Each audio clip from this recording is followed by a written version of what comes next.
on va commencer. Je crois qu'il y a 9 ou 10 personnes de connectées. Bon, on les remercie d'être là.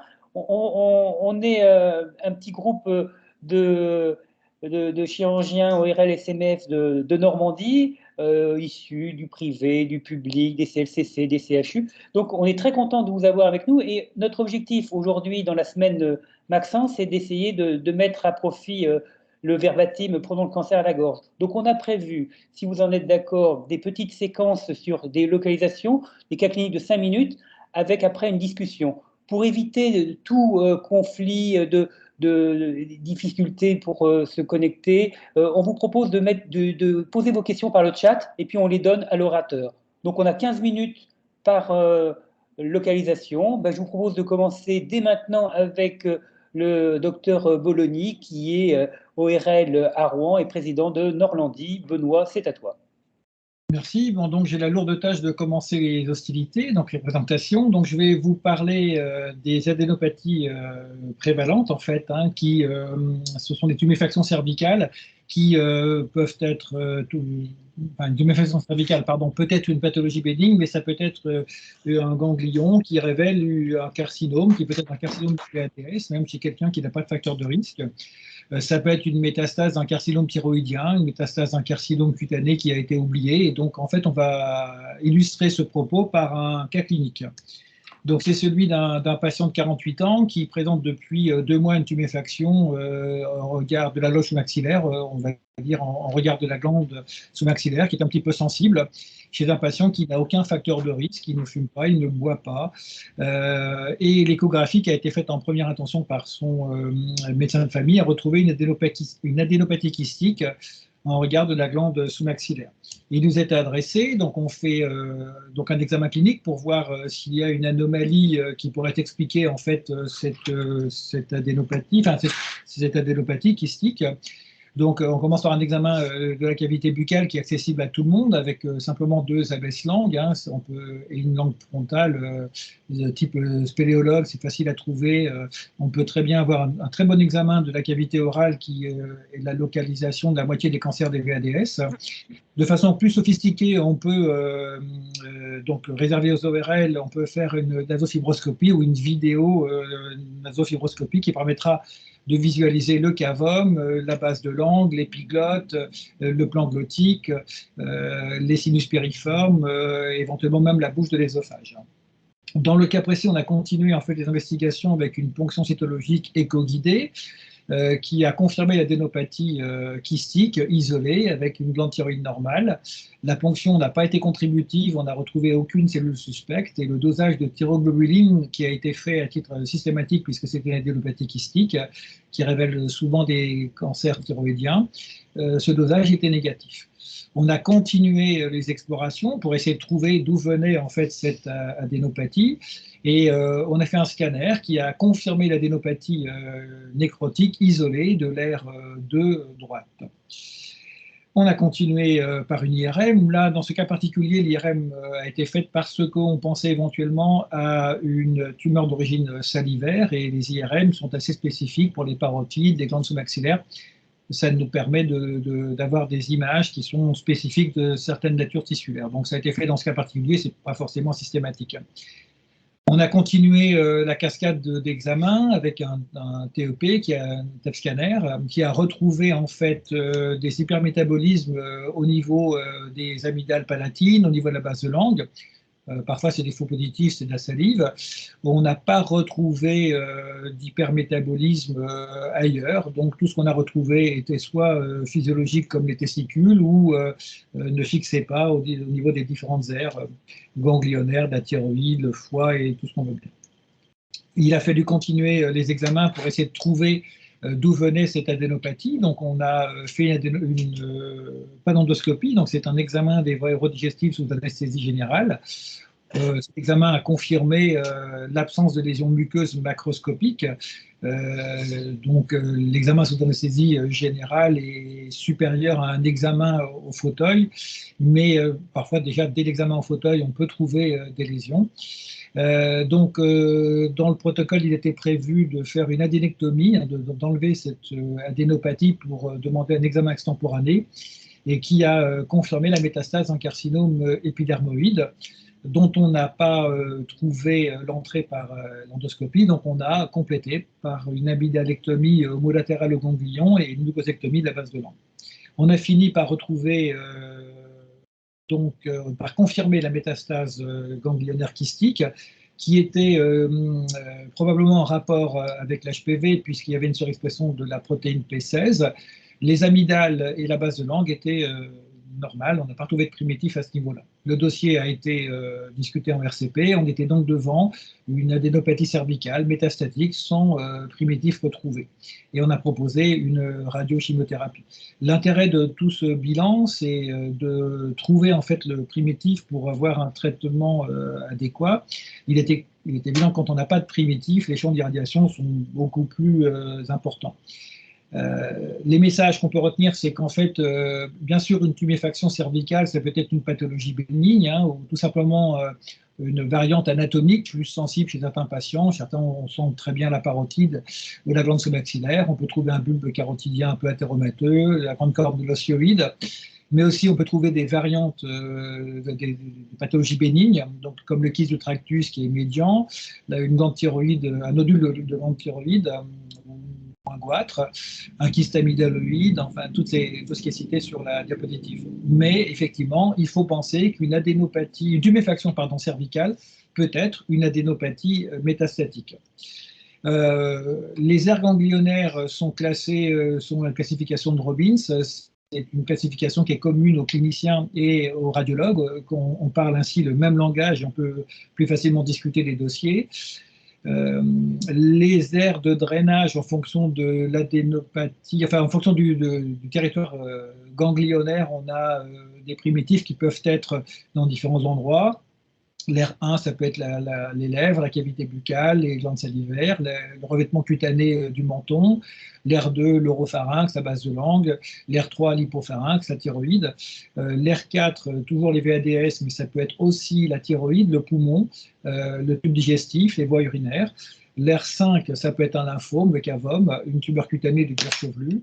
Et l'aire 6, la thyroïde, mais aussi l'ésophage, la trachée et l'ésophage. Les messages qu'on voudrait faire passer, c'est qu'en théorie, toute adénopathie, donc toute augmentation de volume d'un ganglion au-delà d'1 centimètre et persistant depuis 1 mois doit être explorée. Évidemment, les délais de consultation sont un petit peu allongés, sont parfois difficiles et les patients ne consultent pas toujours, donc il est très rare qu'on ait en consultation un patient qui a une adénopathie simplement depuis 1 mois. Chez les personnes qui ont des antécédents dermatologiques, il ne faut pas oublier qu'une tuméfaction, par exemple de la parotide, ça peut être une métastase parotidienne d'un cancer de l'auricule, par exemple, qui a été oublié parce qu'il a été soigné plusieurs années auparavant.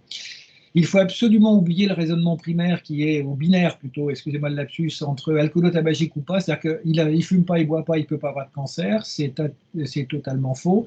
Vous voyez sur la partie droite de la diapositive le nombre en fait croissant de cancers liés à l'HPV, alors que diminue sur la même période les cancers liés à l'alcool et au tabac.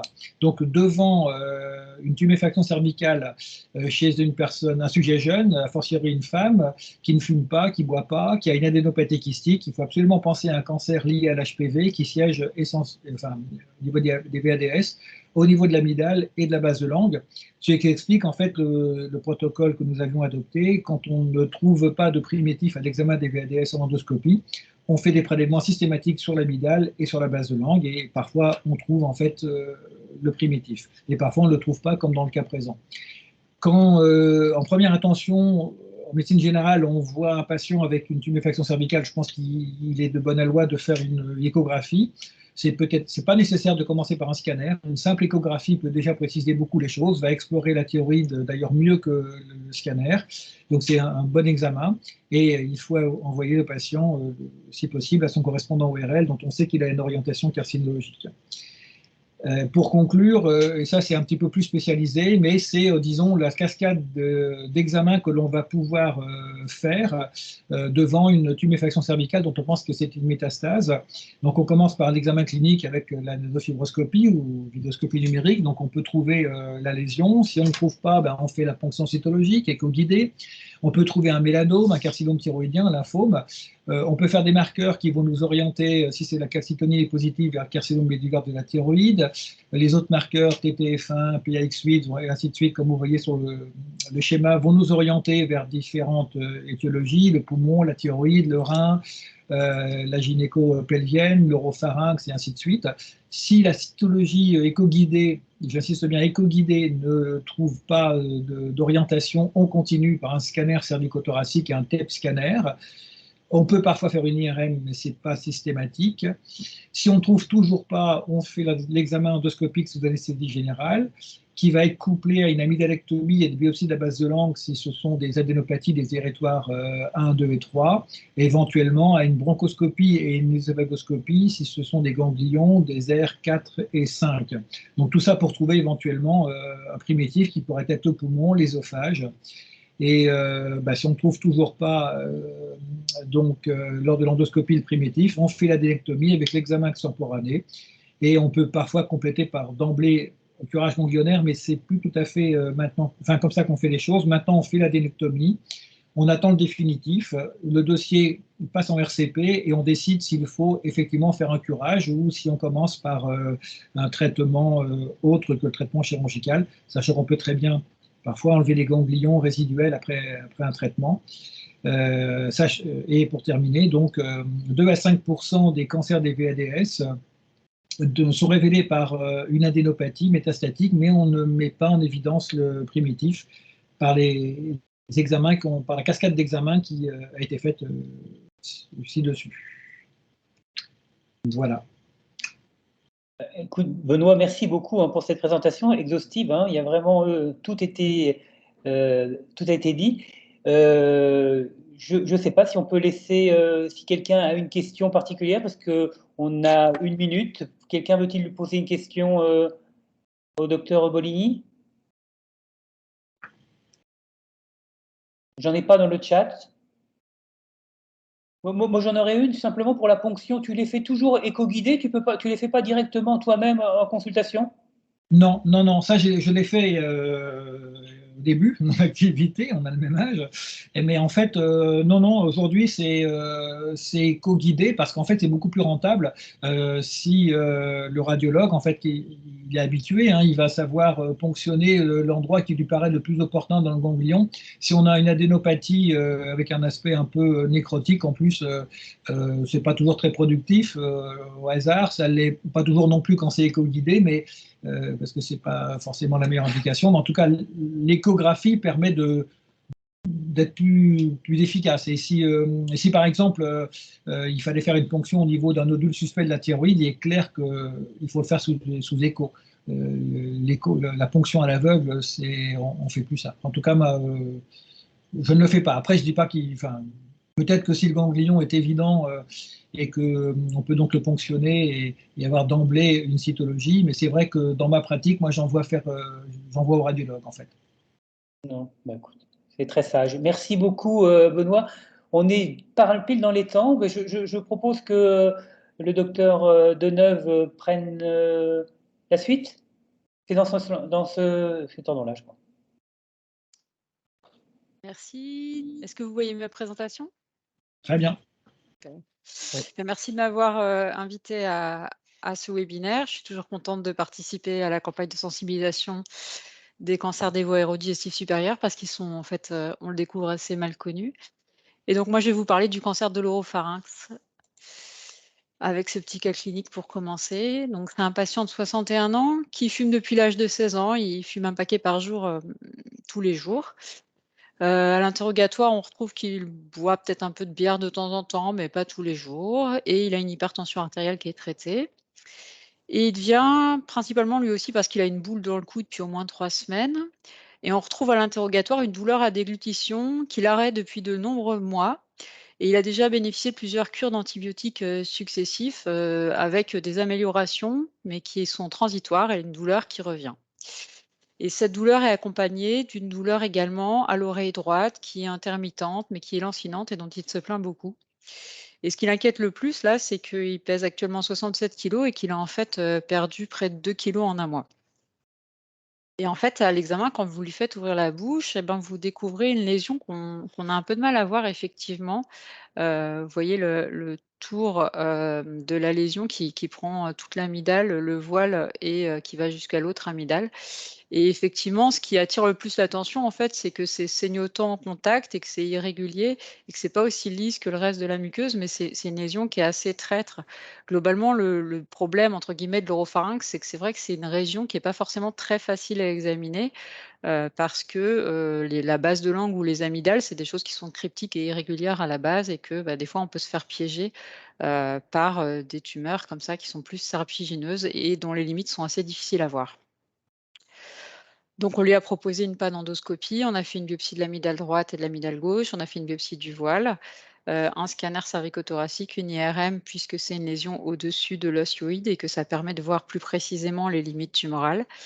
Et étant donné qu'il y avait une adénopathie, on a décidé de faire un TEP scanner. Le TEP scanner, c'est pas toujours utile, en tête et cou pour les cancers des voies aérodigestives supérieures, mais c'est vrai que sur les grosses adénopathies, on a tendance à le proposer assez facilement et là, elle faisait 3 centimètres, donc on a décidé de le proposer. La biopsie a retrouvé un carcinome épidermoïde, moyennement à bien différencier et donc qui était P16 négative. Benoît Bologny en a parlé tout à l'heure, P16, c'est un des marqueurs de HPV et donc c'est un marqueur de dépistage. Si les tumeurs, surexpriment P16, il y en a une grande, partie qui vont être HPV positives et donc dues à HPV. Donc vous avez ici le scanner,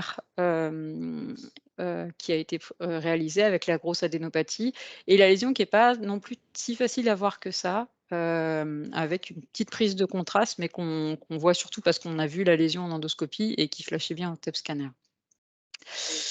Et donc pour cette lésion-là, on a proposé, de traiter la tumeur, en place par de la radiothérapie potentialisée par du cisplatine, 100. C'est-à-dire que le patient n'a pas eu besoin de chirurgie, pour être en rémission complète. Alors 2 petits mots donc sur l'oropharynx. Donc c'est une localisation un peu particulière dans la tête et cou puisque ici le traitement chirurgical va être moins prépondérant, notamment moins, qu'au niveau de la cavité orale comme vous allez en parler, dans peu de temps. Pourquoi? Eh ben, parce que c'est une localisation où, les tumeurs, sont assez lymphophiles, même très lymphophiles, en elles-mêmes et parce que la localisation elle-même, est riche en drainage lymphatique. Et que donc, en plus de la tumeur, il va falloir, s'attendre à avoir des métastases ganglionnaires. Par ailleurs, c'est des tumeurs qui sont en principe très radiosensibles et donc à cause de cela, il y a toujours indication, ou quasi toujours, à faire une radiothérapie et donc, étant donné que c'est une localisation clé pour les fonctions, de déglutition, de phonation pour les patients, eh bien, on fait aussi bien, entre guillemets, en faisant qu'une radiothérapie tumeur en place, qu'en faisant une radiothérapie qui va qu'en faisant une chirurgie qui va de toute façon être suivie par une radiothérapie.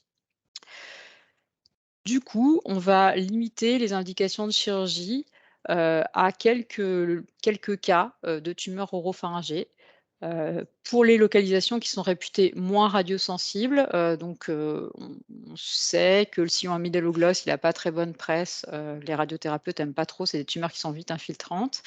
Les vallécules également, et également les tumeurs qui sont ulcérantes par rapport aux tumeurs bourgeonnantes, qui sont réputées également moins bien répondre à la radiothérapie. On va également proposer la chirurgie pour les petites tumeurs, sans adénopathie, à l'issue du bilan, dans l'idée, exceptionnellement, de pouvoir éviter la radiothérapie dans le cas où on aurait une tumeur qui reste T1 sur la napate avec une résection complète et sans critères d'agressivité et sans, métastase ganglionnaire et dans ces cas-là et uniquement dans ce cas-là, on peut traiter une tumeur de l'oropharynx uniquement par la chirurgie. Dans le cas opposé, pour les tumeurs très avancées, pour lesquelles on n'aime pas trop avoir un trop gros, volume tumoral à traiter, eh bien, on va également proposer une chirurgie. Et enfin, dans les situations de rattrapage, quand les patients ont déjà bénéficié d'une radiothérapie et donc ne pourront pas avoir une réirradiation à dose curative, on peut proposer une chirurgie. Alors, on en a parlé tout à l'heure. Qu'est-ce qui se passe de particulier à l'oropharynx? Eh bien, c'est que l'oropharynx a un facteur de risque supplémentaire par rapport aux autres localisations ORL. En effet, on a vu depuis une dizaine d'années toutes les localisations de cancer de la tête et cou diminuer progressivement, probablement grâce aux campagnes de santé publique qui ont permis la diminution des principaux facteurs de risque, tabac et alcool.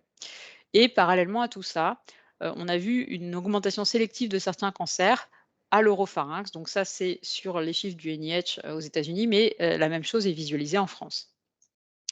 Et ça, c'est parce que donc au niveau de l'oropharynx, eh bien, il y a les facteurs de risque classiques des cancers des voies aérodigestives supérieures que sont le tabac et l'alcool, mais il y a aussi en plus un facteur de risque qui est le HPV qu'on connaît comme facteur de risque indépendant depuis une dizaine d'années environ.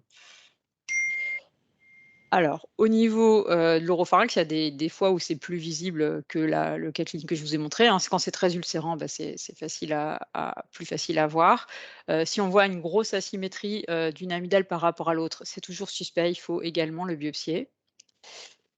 Et donc la particularité du cancer HPV par rapport au cancer pas HPV, c'est qu'il n'est pas, c'est pas tout à fait le même cancer. C'est pas tout à fait le même cancer au microscope, mais également cliniquement. En effet, souvent il touche des patients, avec un état général un peu plus conservé, avec moins de comorbidité parce que, bah, c'est un facteur de risque indépendant. Il peut également toucher des patients non fumeurs comme, Benoît Blony l'a dit tout à l'heure. C'est des patients qui sont en principe un petit peu plus jeunes. Le sexe ratio est équilibré, il y a autant d'hommes que de femmes et le cancer, lié à l'HPV, n'est localisé, qu'à l'oropharynx, en particulier, sur les amygdales. Alors que les cancers liés au tabac et à l'alcool peuvent être sur toutes les localisations. Souvent, les tumeurs HPV positives sont, associées à des adénopathies, plus avancées, que les cancers non liés à HPV, sans que cela ne grève, le pronostic autant. On va en parler après. Il y a, en principe des lésions synchrones et métachrones uniquement pour les tumeurs HPV négatives. Ce n'est pas décrit pour les tumeurs HPV positives et au microscope, comme je vous l'ai dit, on voit, que ce n'est pas du tout la même tumeur. Le cancer HPV négatif, il reste très différencié. On voit encore des globes cornés, comme dans la peau, en fait, alors que le cancer HPV positif est très différencié avec des grosses cellules, avec des gros noyaux, très basaloïdes. Enfin, le pronostic est bien meilleur pour les tumeurs HPV positives que pour les tumeurs HPV négatives. À tel point que la nouvelle classification TNM numéro 8 a pris en compte dans sa classification le fait que le patient soit ou non HPV positif, en se basant pour cela uniquement sur la surexpression de P16. Et donc, la classification a changé et les oropharynx P16 négatifs ont une classification à part par rapport aux oropharynx P16 positifs. Donc, sur le T, il y a assez peu de différence en fait. C'est surtout sur les adénopathies que la classification a complètement changé, puisque vous voyez qu'on est N1 quand on a une tumeur HPV positive, quand on a 1 à 4 métastases ganglionnaires, alors que ça classé directement en N2B dans l'ancienne classification. En effet, les tumeurs HPV positifs sont de bien meilleurs pronostics que les tumeurs HPV négatives et vont avoir une bien meilleure radiosensibilité. Et donc, le fait qu'il y ait ou non une extension extracapsulaire et le fait qu'il y ait ou non des nombreuses adénopathies ne va pas changer aussi fortement le pronostic des patients que pour les patients HPV négatifs. Voilà, c'était le petit résumé sur les cancers de l'oropharynx. Je ne sais pas si vous avez des questions sur cette localisation un peu particulière. Je suis à votre disposition. Moi, j'ai pas de questions dans le chat. Je sais pas, est-ce que Benoît, tu veux poser une question? Non? Il reste 4 minutes. Non, non, c'était très clair. Rien à dire. Non, mais ce qui était intéressant, c'était le recours à la TEP quand même, hein, parce qu'il faisait plus de 3 cm ton ganglion quand même, non? Oui, en fait, il était pas mal, en fait, il sortait un peu. Il était un peu gros, le ganglion. C'est pour ça qu'on a fait le TEP. Parce que nous, on a tendance à les garder à demander pour les N3, parce que c'est pas bien ce que je veux dire, mais on n'a pas facilement l'accès à la TEP et donc on limite nos indications à ce qu'il y a décrit pour des adénopathies prévalentes ou pour des N3 ou pour des stades avancés. Mais autrement, on n'en a pas. Peut-être que vous avez plus de facilité sur Rouen à avoir accès à l'imagerie? La TEP scanner ne se pose pas de gros problèmes effectivement, avec REL, il n'y a pas de problème pour les avoir assez rapidement. Il y a une autre TEP au Havre et il y en a une, vers Mantes-la-Jolie aussi. Donc c'est vrai que je les demande assez facilement. Dès qu'il y a des grosses adénopathies, on les demande assez vite. D'accord. Bon, bah, écoute, merci beaucoup. On a un tout petit peu d'avance. Bah, écoutez, on va en profiter. On va demander au docteur Rice, au bongo du CLCC de Rouen, de prendre la parole. Bonjour, vous m'entendez? Oui. Super. Donc, je vais vous parler donc, des cancers du pharyngolarynx.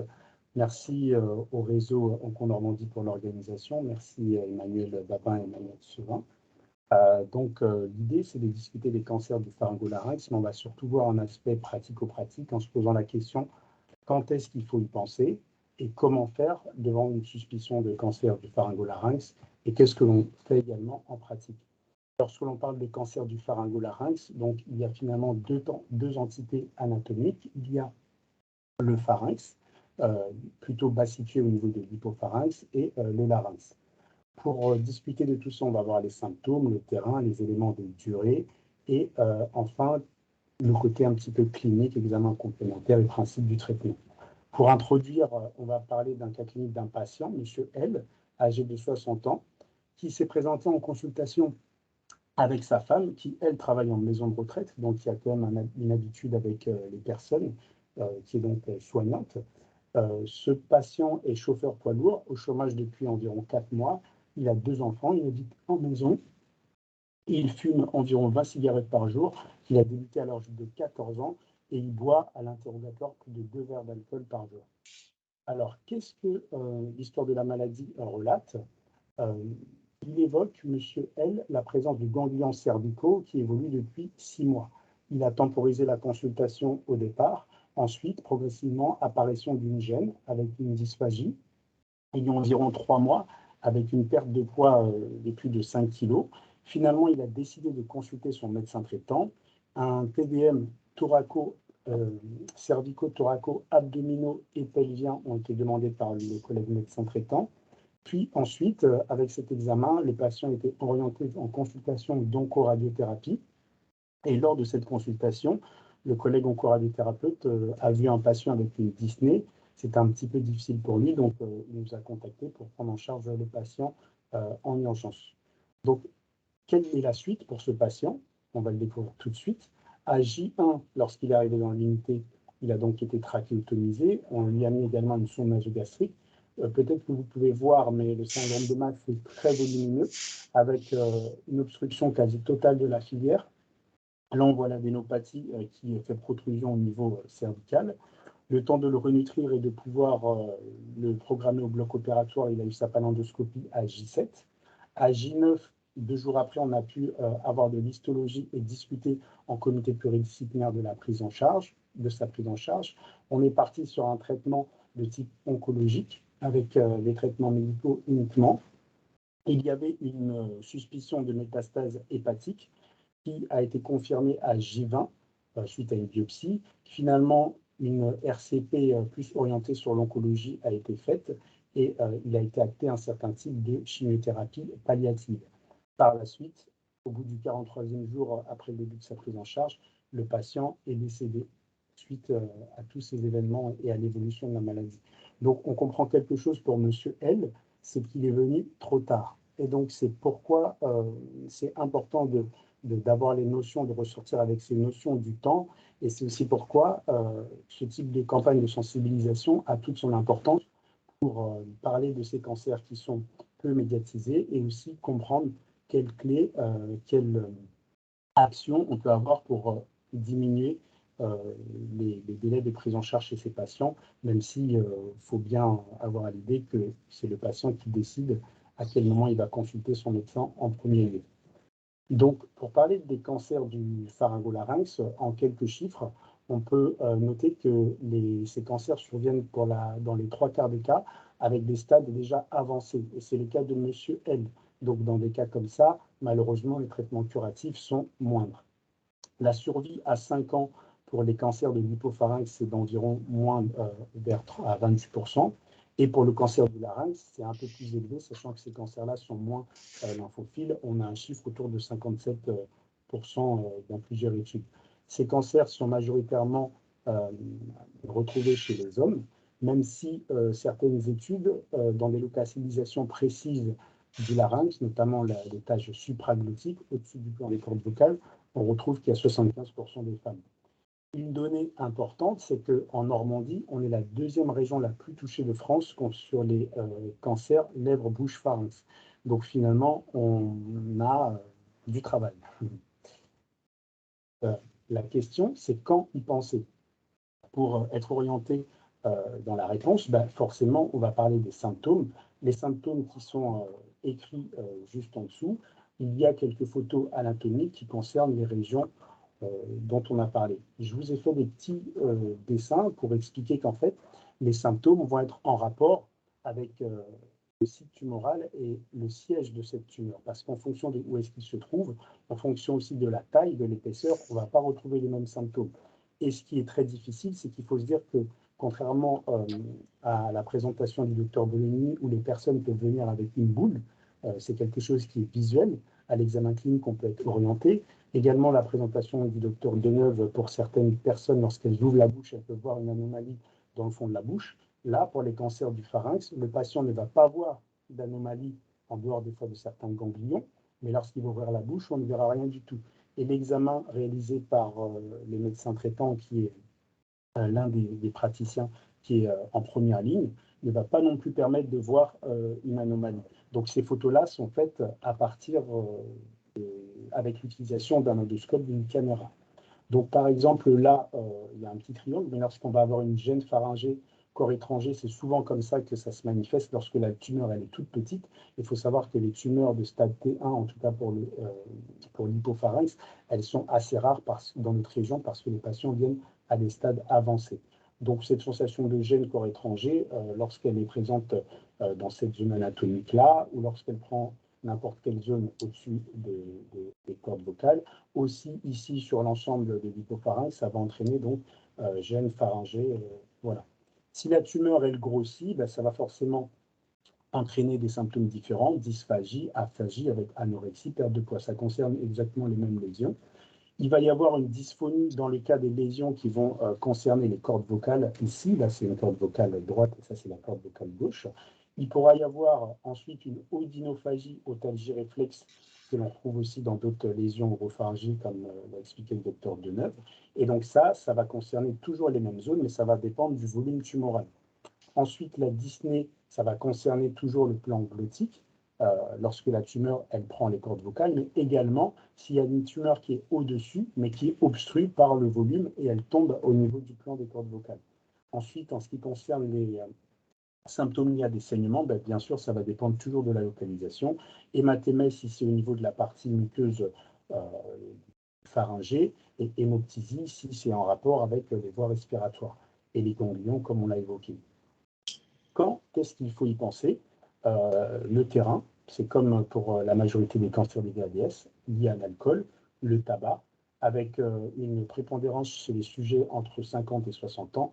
Et il faut aussi savoir que l'exposition à l'amiante est reconnue comme maladie professionnelle pour les personnes qui ont des carcinomes du larynx. Donc, il y a toute une prise en charge adaptée.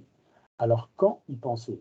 Ça, c'est l'élément qui est très important, et on le reprend d'ailleurs dans le slogan de la campagne Make Sense, c'est lorsque ces symptômes sont supérieurs à 3 semaines qu'il faut se poser des questions et qu'il faut... Donc, je disais que lorsque les symptômes sont présents pendant plus de 3 semaines, c'est important d'avoir un avis ORL rapide, et pour ça, il ne faut pas hésiter à faire fonctionner son réseau. Et lorsque les symptômes sont présents pendant plus de 3 semaines, mais qu'il n'y a pas forcément le terrain ni les facteurs de risque, on peut proposer un avis ORL avec les délais. C'est parfait. Merci beaucoup. On l'a perdu. Ouais, on l'a perdu. Je pense que, Rai, si tu nous entends, on ne t'entend plus, mais on a bien entendu ton message. Merci beaucoup. Maxime, est-ce que tu veux réessayer ou on demande à Julien? Je réessaye juste une fois et sinon je quitterai le autorisé. Donc là, vous voyez votre... Est-ce que là, vous voyez ma présentation ou pas? Non. Non. Ok. Bon, bah, vas-y, Julien, et moi, je vais télécharger Teams et je reviens tout de suite. Tac, Alors, docteur Drouet, qui est ouais. chirurgien maxillofacial au centre anticancéreux Baclès. Julien, pour les cancers de la cavité buccale. Ouais. Toi. Je me mets là. Est-ce que vous voyez là? Oui, Vous m'entendez bien? oui. Parfait, merci. Merci Emmanuel pour cette invitation. Effectivement, je suis chirurgien maxillofacial. La carcinologie de la cavité buccale fait partie de mon activité, en tout cas au moins en partie. Et je travaille au centre François Baclès à Caen. Et à nouveau, voilà, ça fait 3 ans qu'avec Emmanuel, on participe enfin, qu'Emmanuel me fait participer à Make Sense et je suis toujours ravi de pouvoir participer à cette occasion dans le dépistage des carcinomes des voies aérodigestives supérieures. Alors, je trouve ici. Je commence d'emblée par le cas clinique d'une femme de 80 ans qui a été vue en consultation en mai. Elle est âgée de 80 ans, en bon état général. C'est une patiente qui est veuve, qui n'a pas d'intoxication alcoolique ou tabagique sevrée, en tout cas ni active. Elle a pour antécédent une polyarthrite rhumatoïde qui fait qu'elle est sous corticothérapie et une prothèse de genou bilatérale sans allergie. Alors, on reprend un petit peu l'histoire de cette dame, quel parcours elle a eu avant d'arriver jusqu'à ma consultation. Et depuis janvier, donc ça fait quand même plus de 5 mois, qu'elle est suivie pour une infection dentaire. Donc effectivement, ça dure et ça persiste malgré les antibiotiques. Elle se plaint de ses dents qui bougent et elle alterne les consultations dentistes, médecins généralistes pour cette infection qui va un petit peu mieux, va un petit peu moins bien. Et elle finit par être adressée à un stomatologue libéral dans ce contexte d'infection dentaire qui persiste.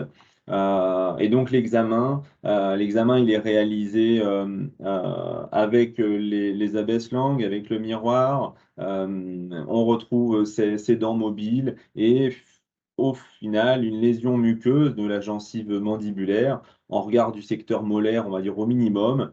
Cette lésion, elle est ulcérée, elle est bourgeonnante, elle saigne au contact. Et là, avec ces caractéristiques-là, il comprend qu'on n'est pas sur une simple infection dentaire. Eh bien, c'est je pense, le geste principal qu'il faut faire chez ces patients qui vont se plaindre, chez qui l'histoire clinique n'est pas simple, c'est leur faire ouvrir la bouche, c'est les examiner et bien déplisser toutes les muqueuses et pour au final découvrir, donc là c'est une photo opératoire mais qui aurait très bien pu être réalisée au fauteuil, de retrouver cette lésion bourgeonnante dans le vestibule mandibulaire gauche. Une lésion qui bourgeonne, qui saigne au contact, qui est douloureuse, qui crée la douleur de cette patiente. Et les écoulements qui sont en contact sont probablement des écoulements, alors au moins sales, mais on n'est pas dans un contexte uniquement d'infection, ça c'est sûr. À partir de là, le compte à rebours commence pour cette prise en charge de cette patiente. Le stomatologue, du coup, réalise la biopsie pour avoir une anatomopathologie et prescrit le premier bilan d'imagerie. Alors, je marque entre deux organisations parce que dans ce contexte de compte à rebours, on sait qu'aujourd'hui, si on donne à la patiente qui a 80 ans une ordonnance de scanner cervico-facial et thoracique, elle ne sera pas dans les délais, elle va avoir du mal à avoir son rendez-vous. Et aujourd'hui, c'est encore à nous d'organiser ça pour les patients pour leur permettre d'accélérer leur prise en charge. Il lui fait faire un panoramique dentaire et l'adresse du coup vers un centre spécialisé. On voit.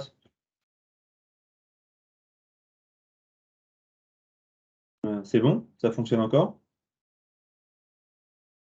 Il n'y a plus de partage. Et puis de partage. Partage, c'est pas sympa ça. Hop. Est-ce que c'est mieux comme ça? Oui. Ouais. C'est bon, c'est revenu? Merci. On voit sur le scanner le signe de la flèche, cette adénopathie hétérogène, probablement à centre nécrotique, cervical, homolatéral. Donc on a, et c'est tout l'intérêt d'avoir déjà un patient qui vient à la consultation spécialisée avec un scanner, c'est d'avoir déjà une image ganglionnaire. Hop, je reprends ici. Hop, et la biopsie qui prouve le carcinome épidermoïde, le scanner qui montre l'atteinte osseuse avec la lyse osseuse, qui est la cause de cette mobilité dentaire. Donc on a une patiente qu'on va pouvoir grader d'emblée en T4A N2B parce qu'elle a des adénopathies cervicales homolatérales multiples. On organise donc une endoscopie pour la recherche d'une lésion synchrone. Compléter notre bilan d'imagerie avec une IRM de la cavité buccale. Et étant donné la taille de la tumeur et donc les adénopathies, on en parlait tout à l'heure, on a prescrit également un PET scanner. On passe à la prise en charge chirurgicale. Cette patiente, elle a été décidée d'une prise en charge chirurgicale en l'absence de lésions à distance. Donc, on a réalisé la prise en charge oncologique avec la pelvimandibullectomie interruptrice et le curage cervical unilatéral. Le geste de reconstruction qui a été réalisé est un lambolite de fibula pour reconstruire à la fois sa mandibule et le plancher latéral gauche, la gencive et le vestibule mandibulaire gauche chez cette patiente. Vous retrouvez les principaux éléments anatomiques sur cette photo péropératoire avec la veine jugulaire interne, la langue qu'on voit ici par voie cervicale et transmandibulaire et les deux moignons de mandibule sectionnés. Je n'ai pas de photo de la reconstruction. Il s'agit là d'une reconstruction du scanner dans les suites de la patiente. Elle a été hospitalisée environ 3 semaines et demie, retour à la domicile après ablation de sa sonde nasogastrique, une réalimentation péros. Et puis, étant donné les caractéristiques, on s'en doutait un peu, une radiothérapie post-opératoire. Elle n'a pas été éligible, évidemment, à une chimiothérapie, étant donné son âge. On a réalisé secondairement une ablation du matériel d'ostéosynthèse que l'on peut voir sur la modélisation parce que le matériel s'était exposé secondairement. Donc là, on a une reconstruction en 3D qui montre bien qu'il n'y a pas de matériel d'ostéosynthèse. Elle est actuellement en surveillance, elle mange par la bouche. Voilà un peu l'histoire de cette dame. Je vous mets un petit atelier image derrière parce que je pense que c'est ça qui compte, c'est d'ouvrir la bouche de nos patients, les examiner, bien déplisser les muqueuses, de ne pas se laisser cacher par une prothèse, ne pas se laisser cacher par un sillon lingual ou un vestibule un petit peu serré. Il faut bien tout examiner. Et donc, on a cette lésion à gauche, un petit peu lichénoïde, les bords surélevés, l'ulcération, c'est rouge et c'est douloureux. On a à droite cette lésion plutôt végétante. Qui pourrait être originaire. Alors, cette patiente, ce patient, il n'avait pas de prothèse, mais en tout cas, tout ça va nécessiter une biopsie. Et là, vous avez encore d'autres lésions sur un sillon pelvilingual antérolatéral et sur un bord latéral de langue à gauche. Voilà, toutes ces lésions vous donnent des idées de ce qu'on peut retrouver dans la bouche de nos patients, et c'est uniquement en leur faisant ouvrir la bouche qu'on arrivera à diagnostiquer plus tôt les carcinomes des VADS. Alors, ce qu'il faut retenir, c'est que quand même 70% des cancers de la cavité buccale sont pris en charge trop tardivement, que comme le disait Sophie tout à l'heure, en cavité buccale, on va essayer de prioriser la chirurgie, même s'il faut faire des traitements complémentaires post-opératoires, mais c'est en diagnostiquant plutôt les carcinomes des VADS qu'on arrivera à faire des chirurgies moins délabrantes que ce qu'on peut faire dans des grosses tumeurs. Que l'examen de la cavité buccale, c'est quelque chose quand même qui est rapide avec peu de matériel, avec 2 abaisse-langues, avec un miroir et un bâton, on arrive très bien, et une lumière, on arrive très bien à avoir une cavité buccale, un oropharynx, et qu'en cas de lésion, le patient sera adressé à un spécialiste pour la biopsie, et idéalement avec d'emblée une imagerie qui sera un scanner cervico-facial, plus un thorax. Après, là, c'est le maxillo qui parle, le panoramique dentaire, mais qui sera toujours utile dans le cadre de la prise en charge de ces patients. Je vous remercie de votre attention. Écoute, merci beaucoup, Julien. J'aime beaucoup ton message, faites ouvrir la bouche aux patients, parce que c'est vrai qu'on prend la tension, on ausculte, mais faire ouvrir la bouche, c'est vraiment fondamental dans notre patientèle. On a quelques minutes. Est-ce que vous avez les uns les autres des questions à poser au docteur Drouet? J'en ai pas sur le chat.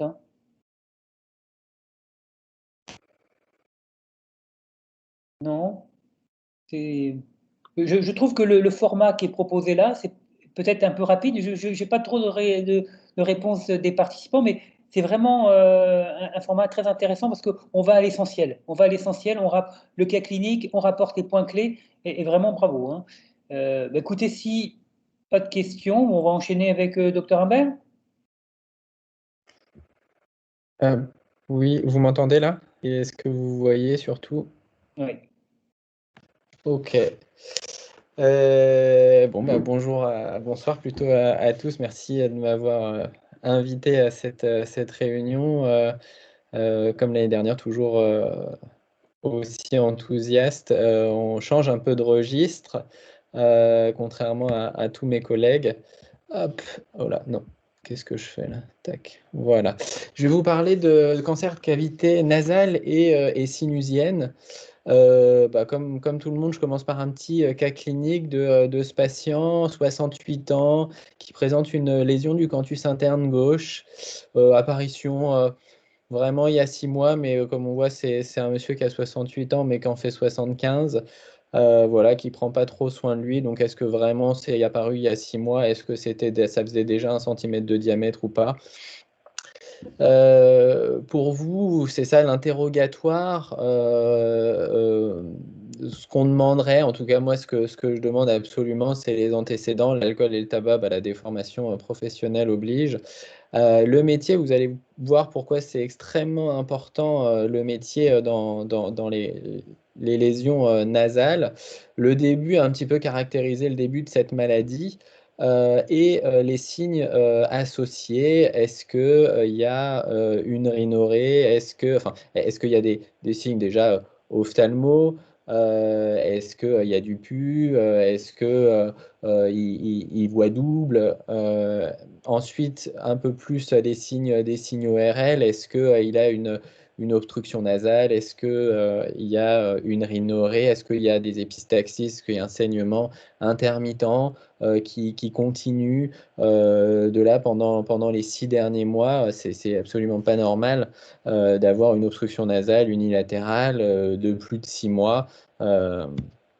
Ensuite, l'examen clinique. Forcément, là, avec sa lésion, on pense directement à une dacryocystite.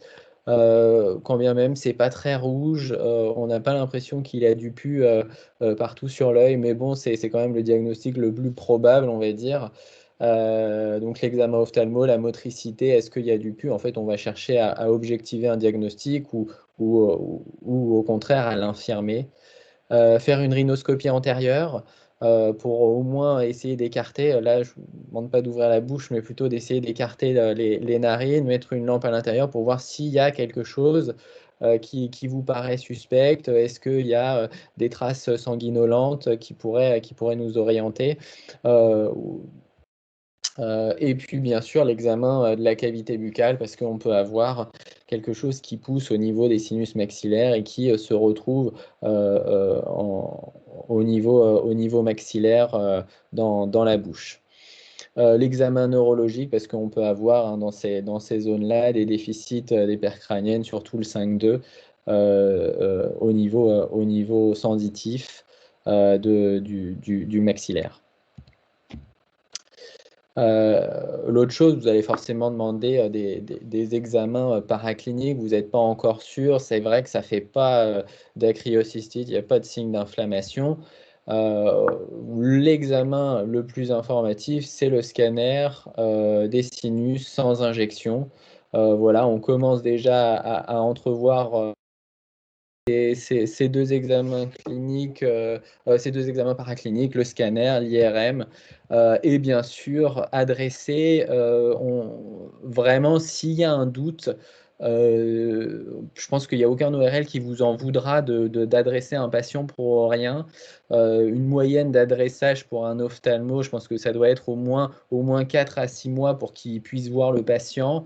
Nous, sans urgence, sans contacter personne, on a des rendez-vous accessibles, en tout cas en quelques semaines, en un mois maximum, le patient il a son rendez-vous.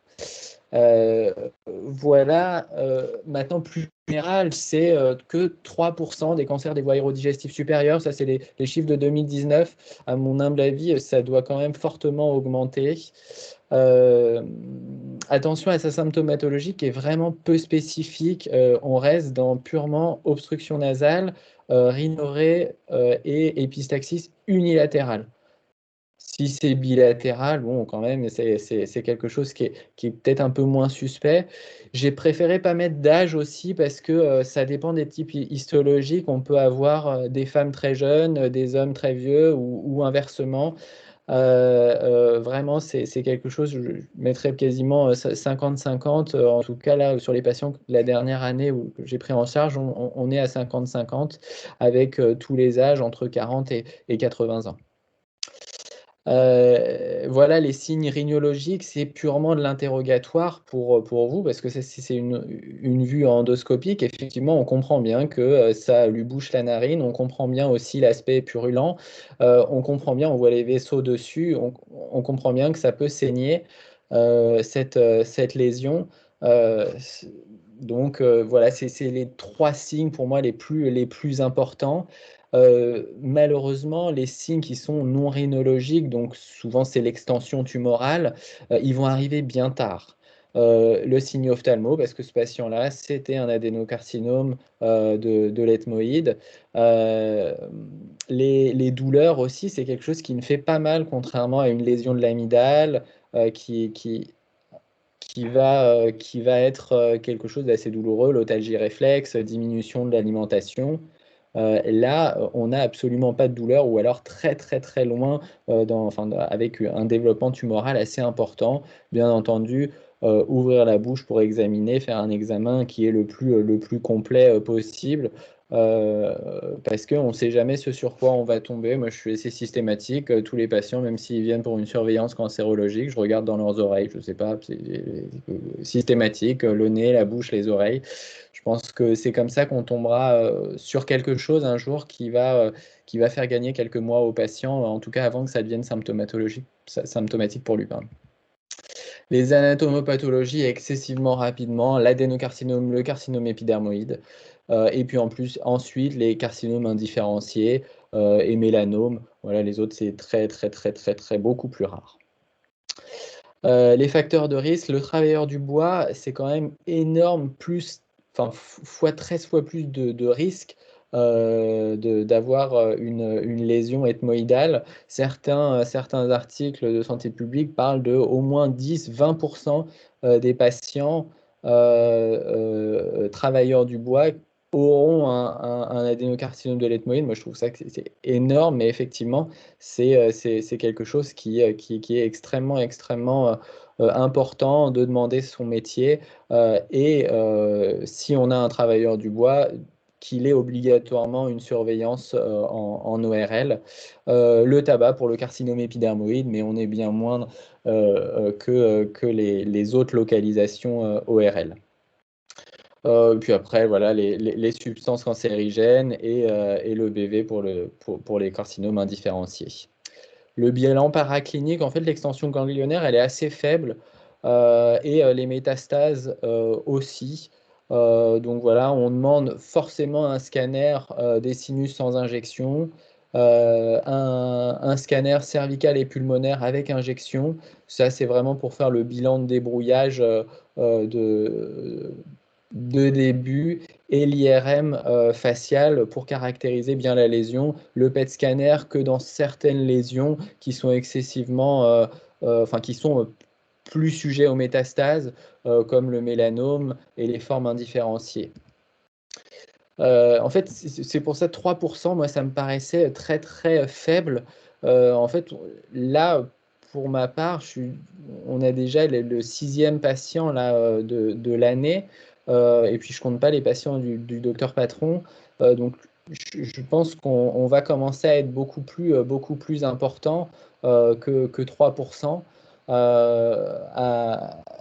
Avec des lésions, vous voyez, malheureusement, toutes les lésions sont très grosses. J'ai pas le pointeur, si.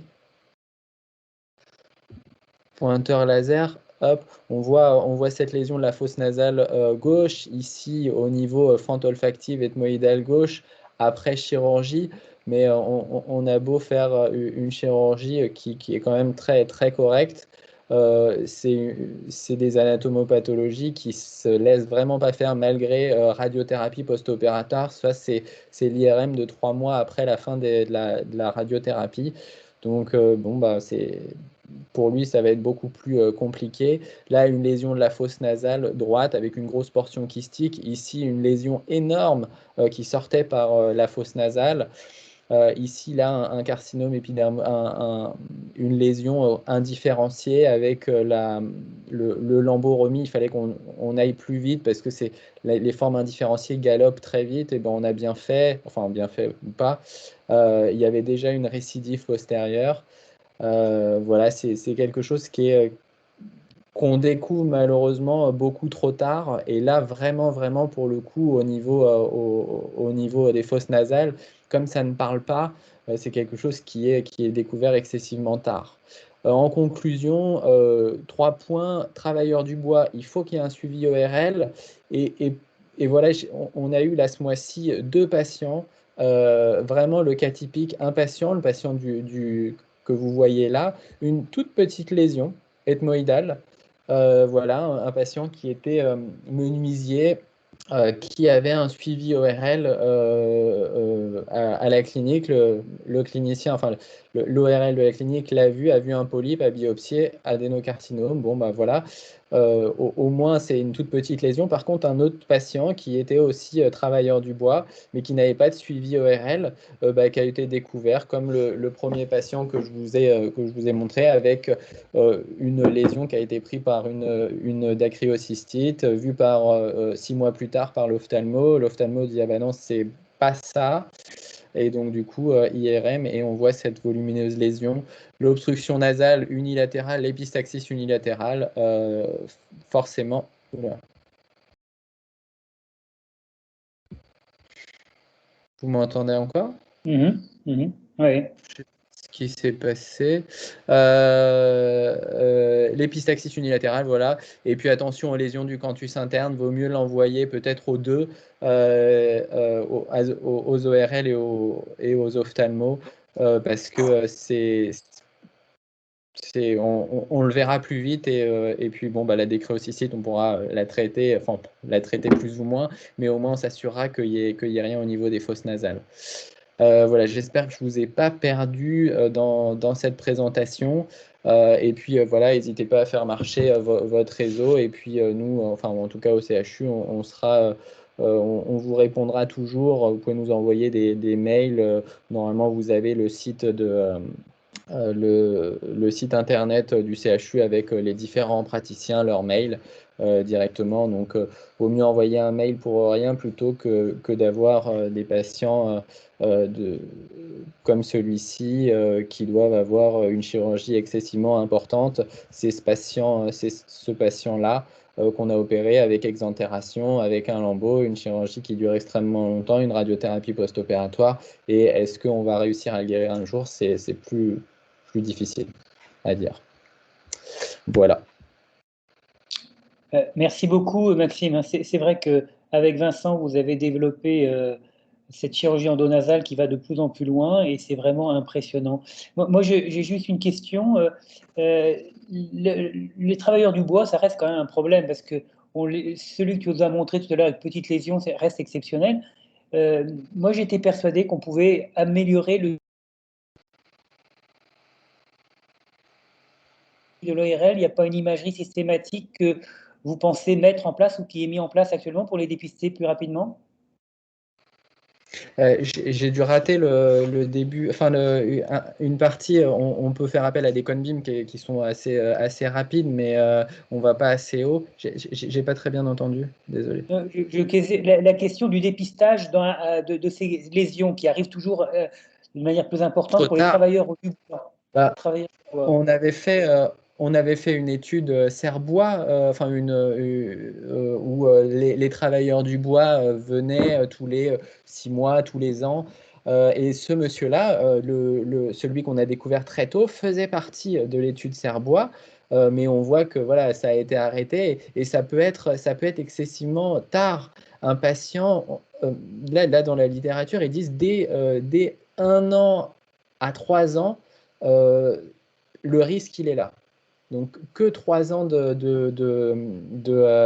pratique, d'être menuisier, d'être charpentier, eh ben, ça peut faire des adénocarcinomes. Enfin, voilà, c'est quand même quelque chose.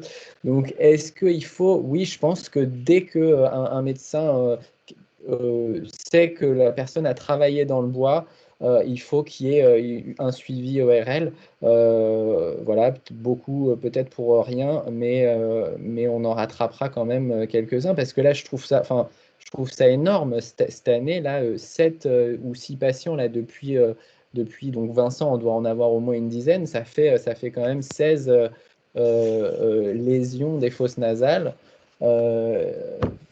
Avec les autres praticiens dans la région, enfin 16 qu'on a opérés.